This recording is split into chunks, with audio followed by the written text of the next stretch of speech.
के मौके पे याद किया और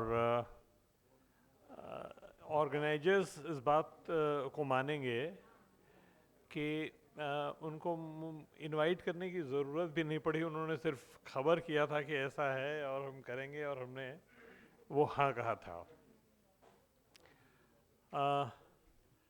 आज ये न्याय पाने वाले, न्याय देने वाले और न्याय दिलाने वाले, ये अजीब संयोग है। अभी मैं बैठा हुआ था तो मैंने धर्मनाथ यादव जी से पूछा कि ये जो सज्जन अनाउंस कर रहे हैं उनका नाम क्या है। बड़ा इम्प्रेस था मैं, बड़े एप्ट वो कविता कर रहे थे, बड़े समय पे करते थे उस तरह से, तो मैं बहुत इम्प्रेस था। तो मैंने कहा कि ये हैं कौन, तो उन्होंने इनका नाम बताया और जो करते हैं वो बताया। तो उन्होंने ये बताया कि ये हमारे लिटिगेंट थे, ये इनके लिटिगेंट थे, न्याय पाने वाले, और धर्मनाथ यादव साहब होंगे न्याय दिलाने वाले। और अभी हमने बात पूरी ही की थी, तब तक ये आ गए हमारे पास पृथ्वीराज जी, और इन्होंने परिचय दिया और उन्होंने कहा कि मैं आप ही की न्याय के उससे आदेश से। तो ये एक कोइंसिडेंस है, और ये इस तरह से हम लोग, और ये राष्ट्रीय अध्यक्ष हैं, तो ये बड़ा अच्छा संयोग है। दूसरा कि शायद फैसला लिखते लिखते, केस की सुनवाई करते करते, वो थोड़ा पॉइंट पे रहने की आदत हो गई। विषय क्या है, विषय क्या है, और मुझे लगा हम लोग विषयांतर हो गए। और हमारा विषय, अगर हम उस पर आएंगे तो बहुत बड़ा विषय है, और उस पर इतने छोटे समय में चर्चा बहुत मुश्किल है, खासकर तब जब आप लोग सब यहाँ करीब 12 साढ़े 12 से बैठे हुए हैं और आप लंच का इंतज़ार कर रहे हैं। बहुत ज़्यादा देर डिटेन कराना आपको अपराध होगा। आपका विषय है विधि और अधिवक्ता, लॉ और अधिवक्ता का रोल सिविलाइज्ड सोसाइटी में नहीं है, वो सिविलाइज्ड सोसाइटी के लिए, सिविलाइज्ड सोसाइटी के लिए लॉ का और लॉयर का क्या रोल है, या यही विषय है आपका। और मैं इस विषय से इधर उधर नहीं होऊंगा, थोड़ा बहुत बहुत बेसिक बातें बोलूँगा, एकदम से फंडामेंटल, जहाँ से ही बातें सारी उभरती हैं।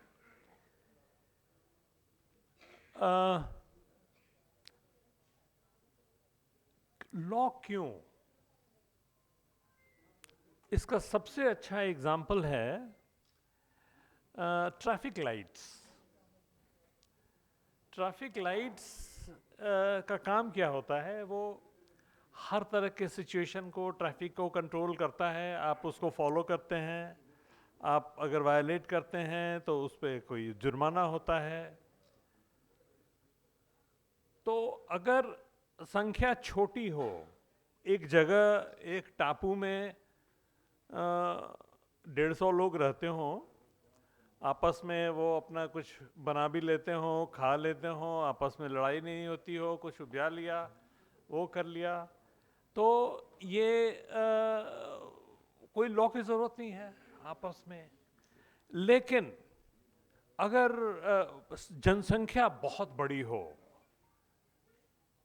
1000 से भी ज़्यादा, 1000 भी ये है, तो आपको कानून की ज़रूरत होती है कि कैसे चलेंगे हम लोग। कानून क्या? कानून कुछ भी नहीं है। कानून सिर्फ ये है कि हमारा समाज कैसे चलेगा, इस सिचुएशन में हम क्या करेंगे, उस सिचुएशन में क्या करेंगे।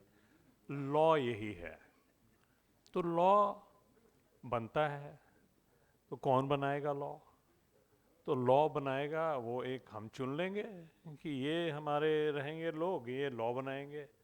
इसको हम लोग बोलते हैं लेजिस्लेचर। जो आप इतने बड़े आबादी में, वो पार्लियामेंट है और वो स्टेट लेजिस्लेचर है, फेडरल स्ट्रक्चर है उसमें। तो कानून तो वो बना लेंगे। तो फिर वो अगर कोई वायलेट करेगा तो कैसे, ये कौन डिसाइड करेगा? तो एक वो रहना चाहिए, एक ऐसा न्यूट्रल आर्बाइटर जो फैसला दे। तो आप उसके लिए जुडिशरी, उस जुडिशरी का होना लॉ का एक पार्ट है। लेजिस्लेचर है तो वो लॉ का एक पार्ट है। लॉ जो बने उसको इम्प्लीमेंट कैसे करेंगे? तो हमारे लिए हमने एग्जीक्यूटिव वो काम करती है। अभी एक चर्चा अच्छा एक और बात बताऊं पहले, तब वो क्लियर होगा। हमारे कॉन्स्टिट्यूशन में अधिवक्ताओं को बहुत बड़ा पोजीशन दिया हुआ है। ये हमको समझना होगा। ये एकमात्र प्रोफेशन है वक्ताओं का, एडवोकेट्स का, जिसका जिक्र कॉन्स्टिट्यूशन में है। प्रोफेशन आप मेडिकल प्रोफेशन है, लीगल प्रोफेशन है, इंजीनियर्स हैं, सारे हैं, लेकिन आपका जो प्रोफेशन है उसका जिक्र कॉन्स्टिट्यूशन में है। ये है आपका महत्व। और मैं बोलता हूं कि ये जो एडवोकेट्स एक्ट है, ये एडवोकेट्स एक्ट के चलते आप नहीं हैं। एडवोकेट्स एक्ट के चलते, एडवोकेट्स एक्ट में आप एडवोकेट्स नहीं हैं। एडवोकेट आप हैं क्योंकि कॉन्स्टिट्यूशन को एडवोकेट्स की जरूरत है। कॉन्स्टिट्यूशन ने कहा कि जो एडवोकेट्स होंगे वही जज बन सकते हैं। जो एडवोकेट्स होंगे वो हाई कोर्ट के जज होंगे या सुप्रीम कोर्ट के जज होंगे, या तो वो उसमें मेंशन्ड है। तो जुडिशियरी, ये आप ध्यान रखिए, इस तरह से एडवोकेट्स के लिए एक्सक्लूडेड है। 3 ब्रांच आप ऐसे समझिए, लेजिस्लेचर, जुडिशियरी और एग्जीक्यूटिव में जो ब्रांच है जुडिशियरी, वो एक्सक्लूडेड है फॉर एडवोकेट्स। चाहे वो जजेस हों, चाहे वो प्रैक्टिशनर हों, चाहे कोई एक पूरा विंग। ये मैं इस कॉन्टेक्स्ट में बोल रहा था कि एडवोकेट्स को बार नहीं है दूसरे विंग्स में जाने में।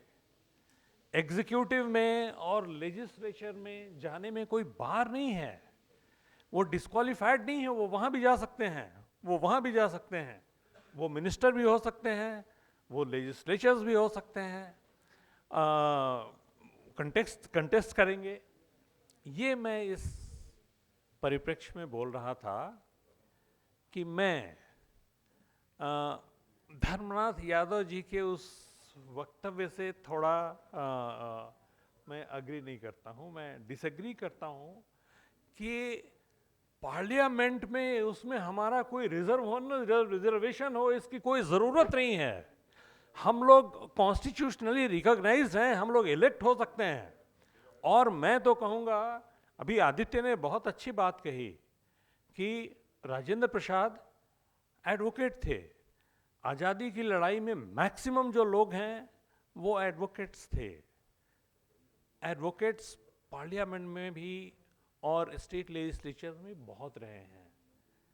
प्रश्न ये है कि, और मेरे पास कोई अभी डेटा है नहीं जिसके बेसिस पे मैं कह सकूं कि एडवोकेट्स की संख्या पहले क्या थी और कंपैरेटिवली कैसे घटी या बढ़ी, इसके लिए मेरे पास अभी तुरंत कुछ स्टैटिस्टिक्स है नहीं।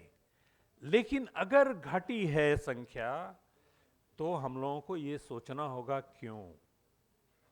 और मेरा मानना है और ये मेरा अपना अनुभव है, मेरा मानना है कि हम लोग थोड़ा सोशली लेस एक्टिव हो गए। हम लोगों ने जो, और बहुत सारा, बहुत बहुत कारण हो सकता है, मैं ये नहीं कहूँगा कि मतलब आप जिम्मेवार हैं, आप लोगों ने ये नहीं किया, बहुत सारा।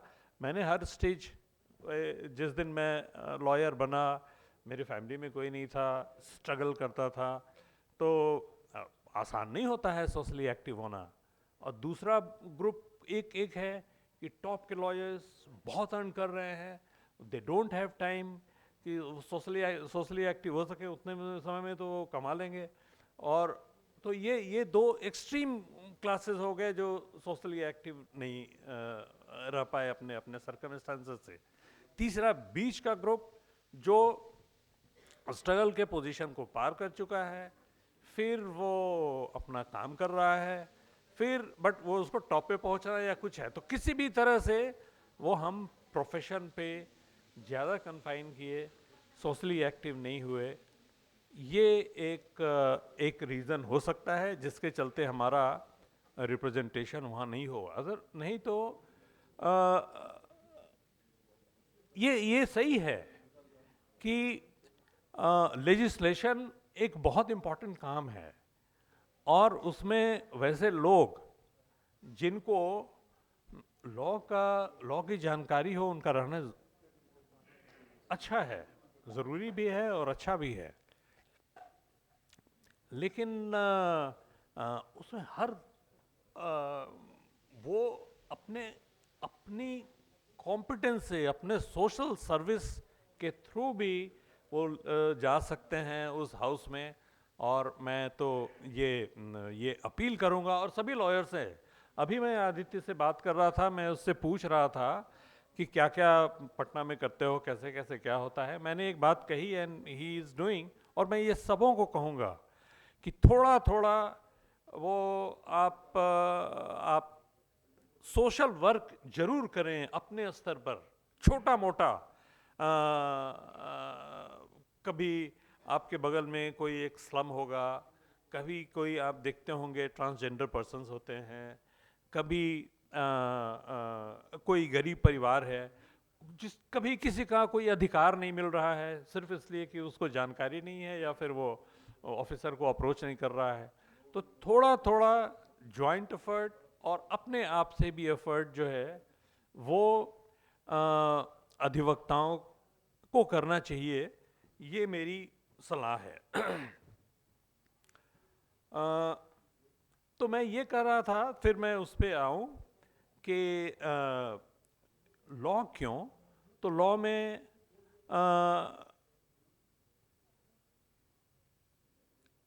जैसे एक कॉन्ट्रैक्चुअल थियरी है कि ठीक है, लॉ आप ऐसा करें कि हम एक जो हम गवर्नड होंगे, गवर्नड हम नहीं बोलेंगे, दो पार्टी है, उसने कहा ये हमारा कानून होगा, ये कानून के तहत आप 4-5 लोग रहेंगे, इसमें 2 लोग कानून बना देंगे, एक जुडिशरी एक फैसला कर देगी, और एक ये होगा, और बाकी हम लोग, वो एक तरह का कॉन्ट्रैक्ट हुआ between the system and those who will be following the law or the decisions taken by them। तो इस तरह से विधि की भूमिका है। और लॉयर्स का रोल सिविलाइज सोसाइटी में, फॉर द सिविलाइज सोसाइटी, एक और बात मैं शेयर करूं कि लॉयर्स का role for a civilise society में एक और बेसिक है, और वो है कि सबसे पहली ड्यूटी है लॉयर्स की अपना स्किल्स इंप्रूव करना।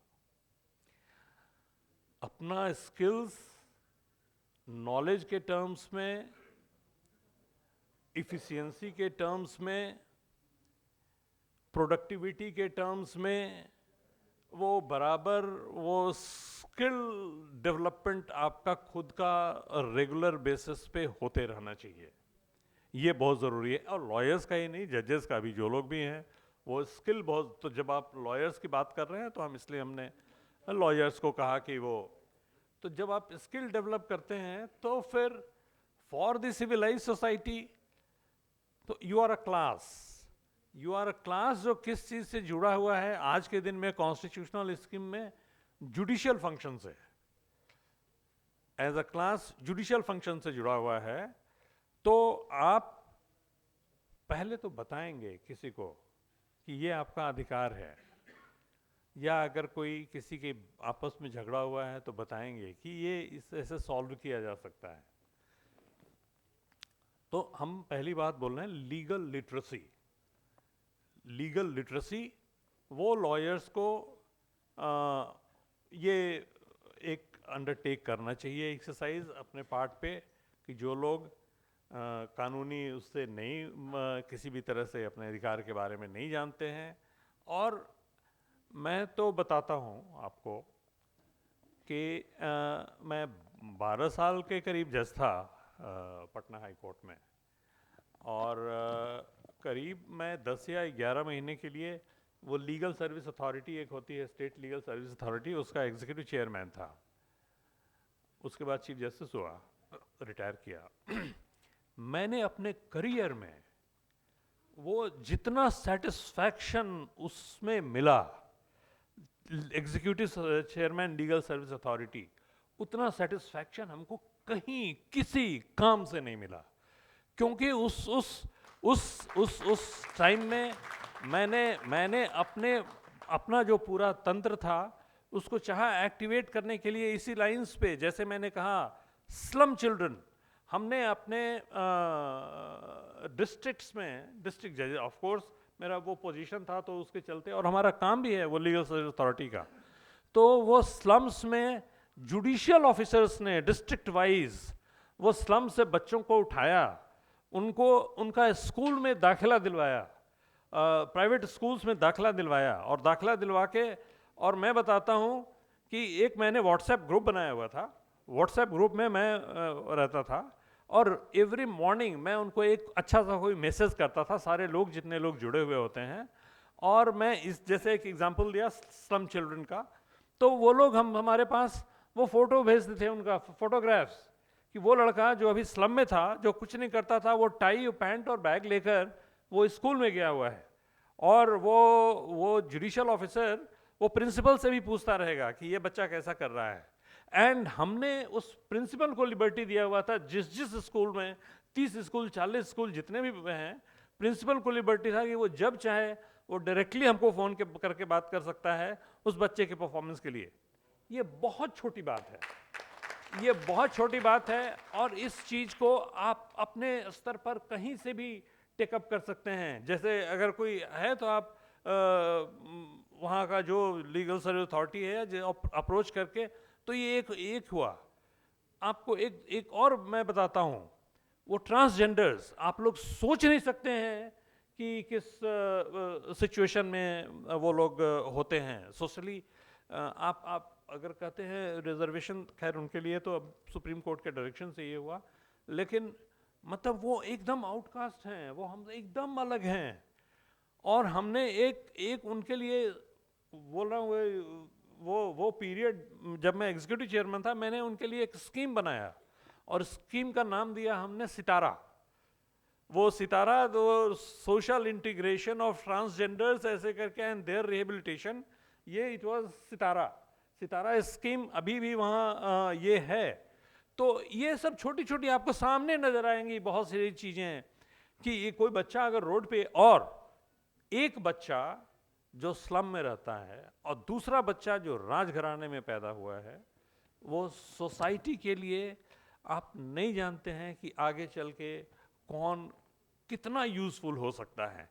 एक हो सकता है वो वहाँ पे रह ही जाए, और दूसरा किसी के मदद से वो आगे बढ़ के कहीं बहुत ऊपर चला जाए। तो इसलिए ये फॉर सिविलाइज सोसाइटी, चूंकि आप कानून जानते हैं, चूंकि आपका एक्सेस है ऊपर, और आप उन लोगों को दिलवा सकते हैं उनके अधिकार, तो ये करना चाहिए लॉयर्स को। ये मेरी सलाह है। लीगल लिटरेसी, एंड देन अभी धर्मनाथ जी ने कहा कि बाकी पिलर्स गिर चुके हैं, जुडिशरी पे लोगों की आस्था है।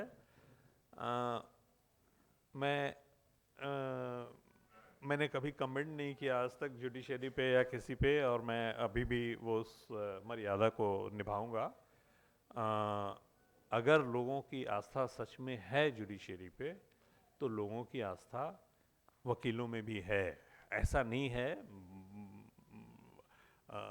बहुत सारी कहानियाँ बनती हैं, बहुत सारे किस्से चुटकुले बनते हैं, वो वकीलों पे भी बनते हैं, वो जजेस पे भी बनते हैं, वो सब पे बनते हैं।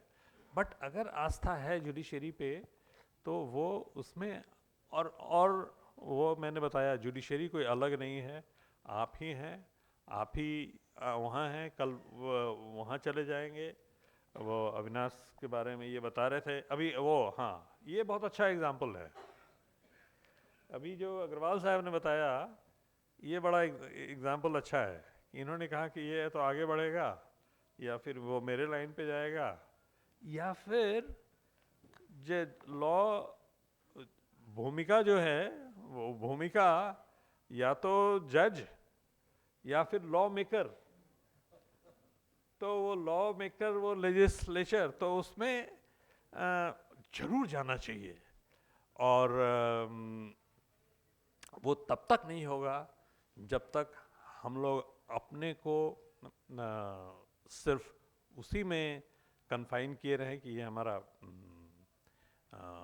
पेशा है, अब इससे हम ज़्यादा इधर उधर नहीं करेंगे। जैसे बहुत अच्छा, ये आपने बहुत बड़ा आंदोलन चलाया है, और मैं बताऊं, मैं बहुत देर तक यहाँ बैठा हुआ था, तो थोड़ा सा मुझे ये बेमानी लग रहा था।